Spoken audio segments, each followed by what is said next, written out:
Puji Tuhan, haleluya.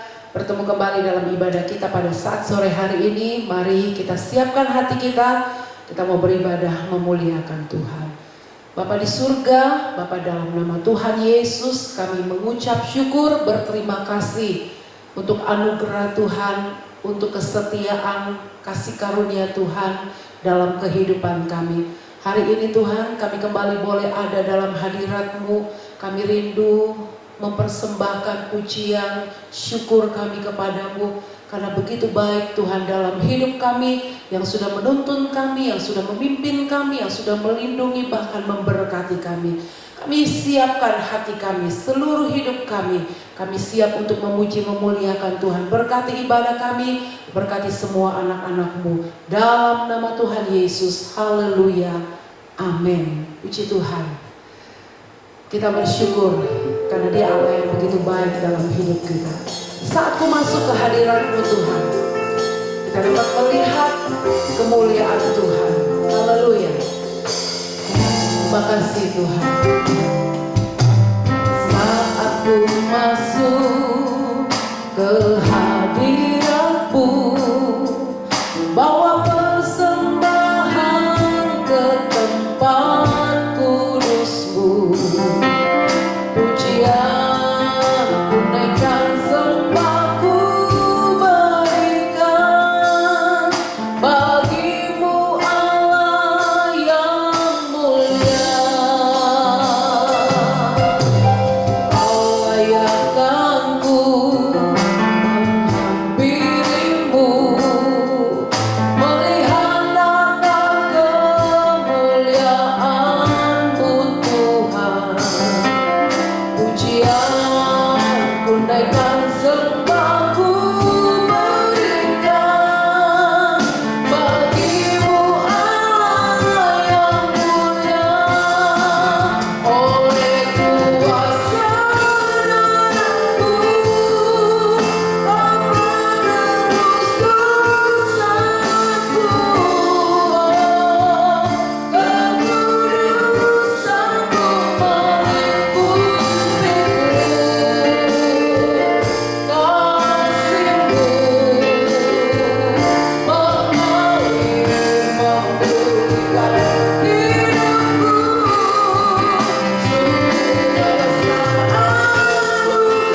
hidup kami Tuhan. Besar kesetiaan-Mu, Engkau mati untuk menggantikan kami. Engkau mati untuk menebus dosa kami Tuhan. Kami bersyukur untuk keselamatan, untuk anugerah yang Tuhan sudah kerjakan bagi kami. Kami mengingat betapa kasih-Mu, besarnya kemurahan-Mu, anugerah-Mu dalam hidup kami. Kami bersyukur Tuhan, dan saat ini kami akan diberkati dengan firman-Mu. Berfirmanlah bagi kami, kuatkan dan teguhkan kami. Urapi hamba-Mu dan urapi kami semua. Kami siap untuk mendengarkan firman-Mu. Di dalam nama Tuhan Yesus, haleluya, amin.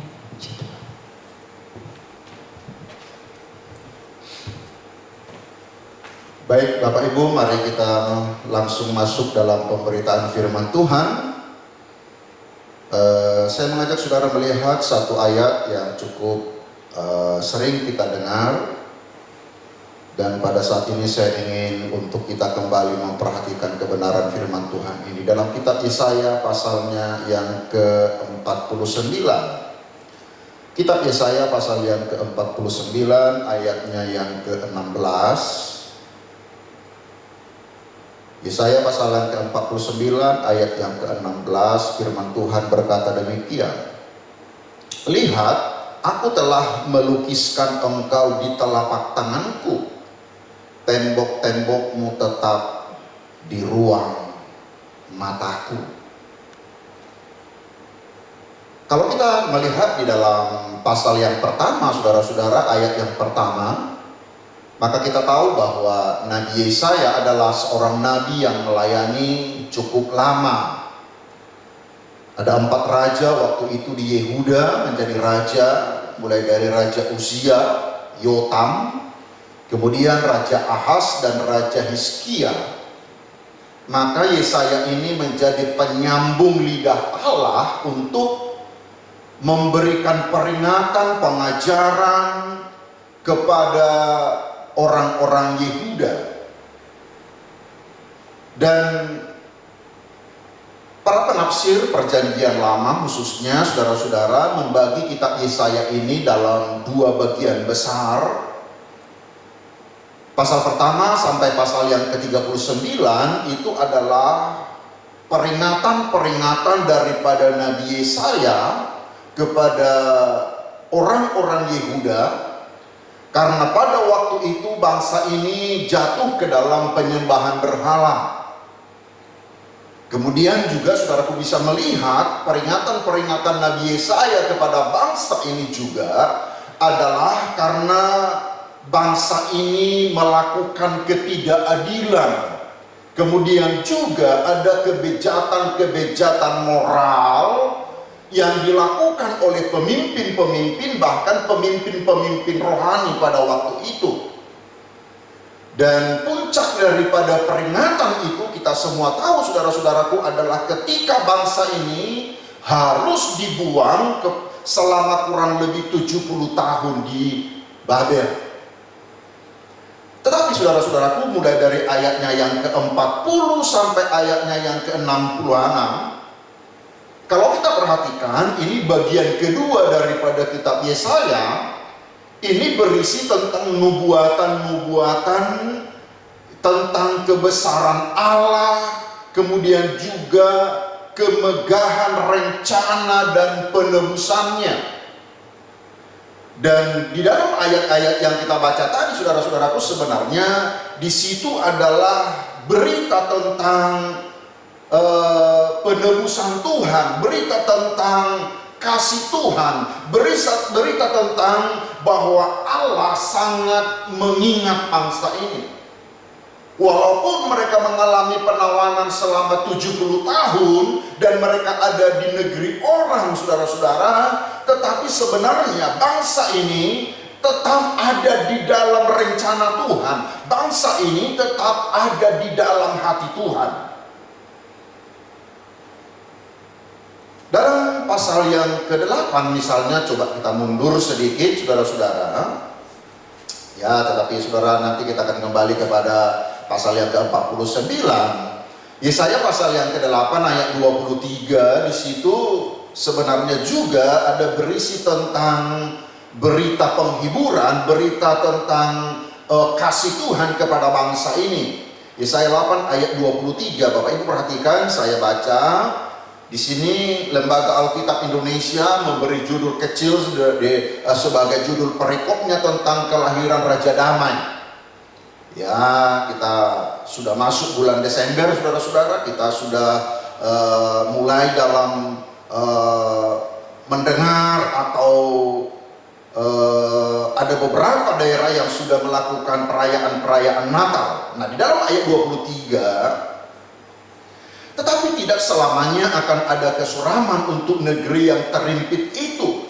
Kalau dahulu Tuhan merendahkan tanah Zebulon dan tanah Naftali, maka di kemudian hari Ia akan memuliakan jalan ke laut, daerah seberang sungai Yordan, wilayah bangsa-bangsa lain. Kemudian dalam pasal 9 ayat pertama, bangsa yang berjalan dalam kekelaman telah melihat terang yang besar, mereka yang diam di negeri kekelaman atasnya terang telah bersinar. Nanti saudaraku baca sampai ayat selanjutnya, di situ sudah muncul sebenarnya berita-berita pengharapan kepada bangsa ini. Nah, saudara-saudaraku, kalau kita kembali ke dalam kitab Yesaya pasal yang ke-49, maka kita melihat di dalam ayat ini, sekali lagi, ini adalah berita tentang berita keselamatan, berita tentang kasih Tuhan, berita tentang bahwa dalam keadaan yang sangat sulit pun, bangsa ini tetap ada di dalam rencana Tuhan, tetap ada di dalam hati Tuhan. Kalau kita perhatikan ayat yang kita baca tadi, di dalam ayatnya yang ayat pokok kita, saudara-saudara, di situ dikatakan, lihat, aku telah melukis engkau di telapak tanganku. Menarik kalau saudaraku perhatikan di dalam beberapa terjemahan, kata melukiskan itu di dalam ayat 16, aku telah melukiskan engkau. Dalam beberapa terjemahan dipakai kata bahwa Allah telah memahat kita di dalam tangannya, kemudian juga dicatat di dalam tangannya. Di dalam Indonesia literal dipakai kata diukir di dalam tangannya. Bahkan kalau saudaraku baca dalam terjemahan lama itu dipakai kata mencacah di kedua telapak tanganku, kata Tuhan. Jadi saudara-saudaraku, ayat ini adalah berita tentang kasih Tuhan, berita tentang bahwa Allah selalu memikirkan, selalu memperhatikan, selalu mengingat bangsa ini. Kenapa Tuhan harus mengingatkan tentang kasih Tuhan? Kenapa Tuhan harus mengingatkan bahwa Allah mencatat mereka, melukis mereka di dalam tangannya? Coba kita naik saudaraku beberapa ayat ke atas, di dalam ayatnya yang ke-14. Ini adalah pernyataan daripada bangsa ini, bangsa Yehuda, ketika mereka ada dalam keadaan sulit, ketika mereka ada di dalam pembuangan. Ayat ke-14 berkata begini, Yesaya 49 ayat ke-14. Sion berkata, Tuhan telah meninggalkan aku, dan Tuhanku telah melupakan aku. Jadi dalam kondisi yang sulit bangsa ini, ketika mereka ada di dalam penawanan, saudara-saudara, Sion bicara tentang umat Tuhan, Sion bicara tentang gereja Tuhan, Sion bicara tentang orang percaya.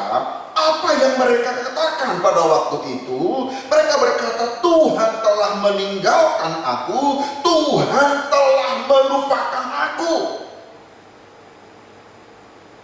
Dan kalau kita mau jujur dalam kehidupan kita, saudara-saudaraku, ketika kita berada di dalam kesulitan, pertanyaan yang sering muncul dalam hidup banyak anak-anak Tuhan adalah sebuah pertanyaan, apakah Tuhan sungguh-sungguh mengasihi aku? Dan biasanya kalau dijawab Tuhan pasti mengasihimu, kemudian akan muncul pertanyaan yang lain, saudaraku. Kalau Tuhan mengasihi aku, kenapa Tuhan izinkan keadaan kami harus dalam keadaan tawanan? Kenapa kami harus dalam keadaan kesulitan? Kenapa kami harus dalam keadaan yang terbuang pada waktu itu? Itu sebabnya Bapak Ibu yang diberkati Tuhan, secara tidak langsung sebenarnya ini adalah sebuah keraguan kepada kasih dan kesetiaan Tuhan. Ketika bangsa ini dalam keadaan sulit, mereka berkata, Tuhan telah meninggalkan aku dan Tuhan telah melupakan aku. Nah, Bapak Ibu, kalau kita perhatikan, ya, sekali lagi kalau kita pada waktu kita mengalami kesulitan-kesulitan, ketika bangsa ini mereka mengalami perbudakan daripada bangsa Babel, maka mereka tergoda untuk mempertanyakan tentang kasih Tuhan. Mereka tergoda dan mereka berkata, Tuhan telah meninggalkan, Tuhan telah melupakan. Dan kalau kita lihat bagaimanakah cara Tuhan untuk menjelaskan kasih-Nya kepada bangsa ini, untuk memberikan keyakinan kepada bangsa ini yang sudah berkata bahwa Tuhan meninggalkan mereka, Tuhan telah melupakan mereka, maka kita lihat cara Tuhan untuk meyakinkan mereka, saudara-saudara. Coba kita perhatikan, sebenarnya ada dua hal untuk menguatkan bangsa ini. Dan pada saat ini juga saudara-saudaraku, saya ingin menguatkan jemaat Tuhan. Saya ingin mendorong jemaat untuk menyadari ketika engkau merasa dalam keadaan seperti keadaan bangsa ini, seolah-olah Tuhan telah melupakan, seolah-olah Tuhan telah meninggalkan. Maka ada dua cara Tuhan untuk meneguhkan kita. Yang pertama, saudara-saudaraku, mari kita lihat dalam ayat 15. Yesaya pasal yang ke-49 ayat 15 dikatakan begini. Dapatkah seorang perempuan melupakan bayinya sehingga ia tidak menyayangi anak dari kandungannya? Sekalipun dia melupakannya, aku tidak melupakan engkau. Untuk meyakinkan bangsa ini, untuk meneguhkan kepercayaan mereka di tengah-tengah kesulitan yang mereka alami, di tengah-tengah bangsa ini berkata Tuhan telah meninggalkan, Tuhan telah melupakan. Maka Tuhan menjawab di dalam ayat 15, dapatkah seorang perempuan melupakan bayinya? Sebenarnya di dalam terjemahan yang lain dipergunakan kata, dapatkah seorang perempuan yang anaknya masih menyusu? Dapatkah seorang perempuan melupakan bayinya yang anaknya masih menyusu? Karena tidak bisa dipungkiri, saudara-saudara, kalau seorang ibu yang sangat mengasihi bayinya, seorang mengasihi bayinya yang masih menyusu, ada sebuah hubungan yang sangat sulit untuk kita sampaikan, yang sulit untuk kita ucapkan. Ada sebuah hubungan emosional di mana seorang ibu yang menyusui kepada anaknya itu ada hubungan yang sangat erat. Ada sebuah hubungan emosi yang begitu kuat, saudara-saudaraku. Sebabnya seorang ibu yang lagi menyusui, yang masih menyusui anaknya, di tengah-tengah kebisingan sebising apapun, tetapi ketika anaknya itu menangis, dia bisa tahu bahwa itu adalah suara anaknya. Ada sebuah hubungan yang sangat kuat. Dan Tuhan ingin mengingatkan, seperti itulah sebenarnya hubungan kita dengan Tuhan. Tuhan sangat peka dengan suara kita di tengah-tengah kesulitan yang kita hadapi. Dapatkah seorang perempuan melupakan bayinya sehingga ia tidak menyayangi anak kandungnya? Dan Tuhan katakan, sekalipun dia melupakannya, aku tidak melupakan engkau. Haleluya. Di tengah-tengah bangsa ini mempertanyakan tentang kesetiaan dan kasih Tuhan, Tuhan berkata, Seorang ibu yang menyusui anaknya tidak mungkin melupakan. Tetapi sekalipun mungkin bisa dilupakan, Tuhan berkata, aku tidak melupakan engkau. Saudaraku, dengarkan baik-baik. Sesulit, seberat, bahkan sebesar apapun tekanan hidupmu, Tuhan mengasihimu. Dan Tuhan tidak pernah melupakan engkau. Hal yang kedua, saudara-saudaraku, yang disampaikan Allah untuk menghibur dan menguatkan ayat bangsa ini adalah ayat pokok yang kita baca tadi. Di situ dikatakan, lihat aku telah melukis engkau di telapak tanganku. Melukis engkau di telapak tanganku adalah sebagai bukti Tuhan tidak mungkin melupakan kita. Karena di dalam terjemahan lain dikatakan, dalam terjemahan lama, bahwa Allah mencacah kita di kedua telapak tangannya. Dicacah itu artinya, saudara-saudara, ada sebuah alat pahat, ya, dipahat, ditato seperti itu di dalam tangan Allah. Jadi itu adalah sebuah tempat yang permanen, yang tidak mungkin bisa dihapus. Engkau dilukis di telapak tangan Allah. Tuhan tidak pernah melupakan kita. Tuhan selalu mengingat kita. Di dalam perjanjian baru, kalau saudara perhatikan, begitu banyak ayat-ayat yang menunjukkan tentang kesetiaan Tuhan. Bahwa Tuhan tidak pernah meninggalkan, Tuhan tidak pernah melupakan. Seberat, sesulit apapun, saudara-saudaraku, keadaan daripada jemaat orang-orang percaya, saudaraku, nanti baca di dalam kitab Wahyu. Di dalam kitab Wahyu sampai Allah, Yesus berkata, aku tahu segala penderitaanmu, aku tahu segala keadaanmu, aku tahu pekerjaanmu. Bukti, Dia tidak pernah melupakan kita. Lihat aku telah melukis engkau di telapak tanganku. Jemaat yang diberkati Tuhan, ketika sebenarnya bangsa ini mengalami keadaan sulit, dan Tuhan izinkan mereka mengalami 70 tahun sebagai ditawan oleh orang-orang Babel. Sebenarnya tujuan Tuhan mengizinkan peristiwa itu adalah supaya mereka menyadari kesalahan mereka dan mereka berbalik kepada Allah. Bukan karena Tuhan melupakan, tetapi adalah supaya mereka menyadari kesalahan mereka dan mereka berbalik kepada Allah. Dan yang kedua adalah supaya mereka tidak terikat dengan materi dan hal-hal duniawi ini.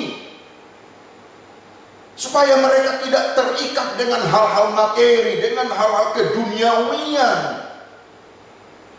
Dan supaya mereka sungguh-sungguh bergantung dan mengandalkan Tuhan.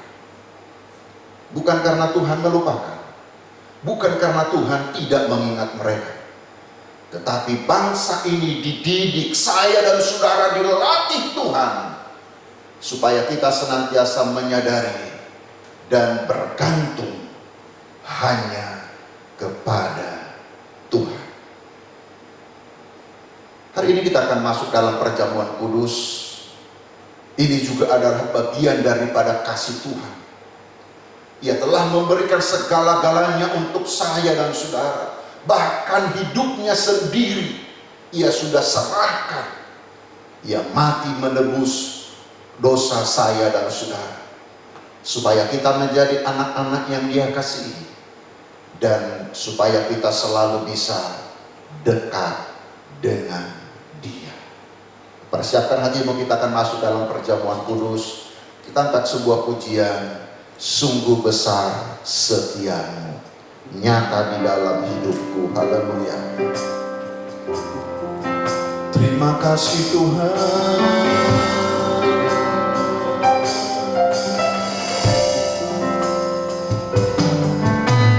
Sungguh besar setiamu,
Haleluya.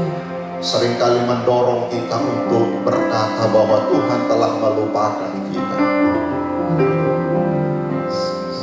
Tuhan telah meninggalkan.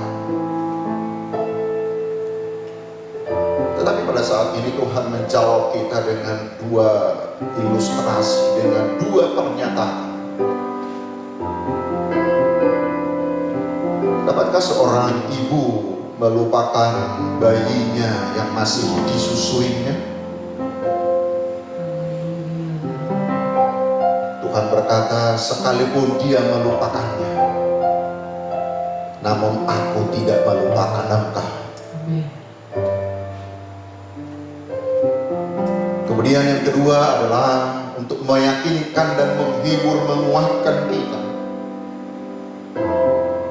bahwa kita dipahat, dicacah di kedua belah tangan Tuhan.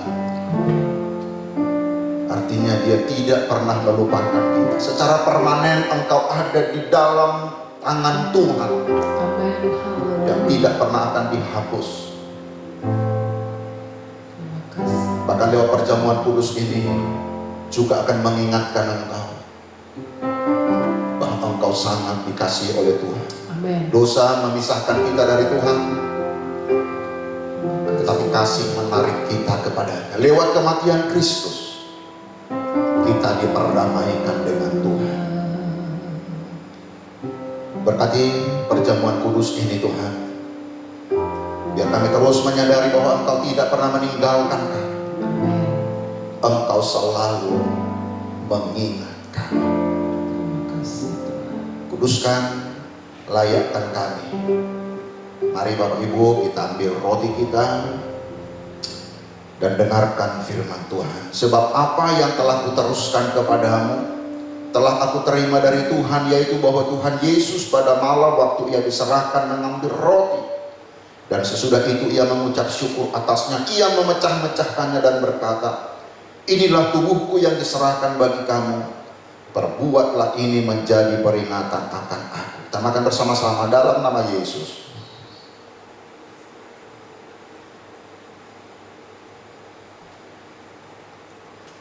Mari angkat cawan minumanmu, dengarkan firman Tuhan. Demikian juga ia mengambil cawan sesudah makan lalu berkata, cawan ini adalah perjanjian yang dimateraikan oleh darahku. Perbuatlah ini setiap kali kamu meminumnya menjadi peringatan akan aku. Sebab setiap kali kamu makan roti dan minum cawan ini, kamu memberitakan kematian Tuhan sampai ia datang. Kita minum bersama-sama dalam nama Yesus. Terima kasih Bapa yang baik. Terima kasih Roh Kudus. Terima kasih Tuhan. Haleluya.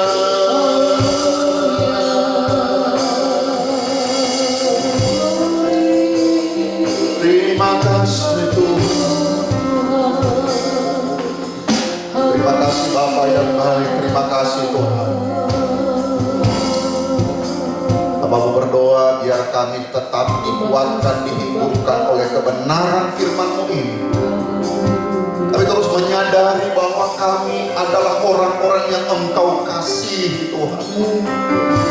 Engkau sangat mengasihi kami. Bahkan ketika kami jatuh dan gagal sekalipun, kasih-Mu tidak pernah berubah untuk setiap kami Tuhan. Yakinkan kami untuk kami terus melangkah di dalam kasih-Mu, anugerah-Mu. Engkau memberikan segala-galanya bagi kami. Terima kasih Bapa yang baik sepanjang minggu ini. Berkati sebuah aktivitas jemaat Tuhan. Umat-umat-Mu ketika mereka bekerja diberkati Tuhan. Keluar masuk dari rumah ada di dalam perlindungan Tuhan. Bahkan semua anak-anak kami juga. Semua di dalam perlindungan Tuhan. Yang lemah dikuatkan, yang sakit disembuhkan. Dalam peperangan mengalami kemenangan. Terima kasih Tuhan. Puji hormat kemuliaan bagi nama-Mu. Mari Bapak Ibu kita akan terima berkat Tuhan. Dan sekarang saudaraku, terimalah berkat daripada Allah Bapa, kasih sayang daripada Tuhan kita Yesus Kristus, dan persekutuan Allah Roh Kudus tinggal menyertai kita dari saat ini sampai selama-lamanya. Dalam nama Tuhan Yesus yang diberkati Tuhan, sama-sama katakan amin, amin, amin. Puji Tuhan, Tuhan Yesus memberkati.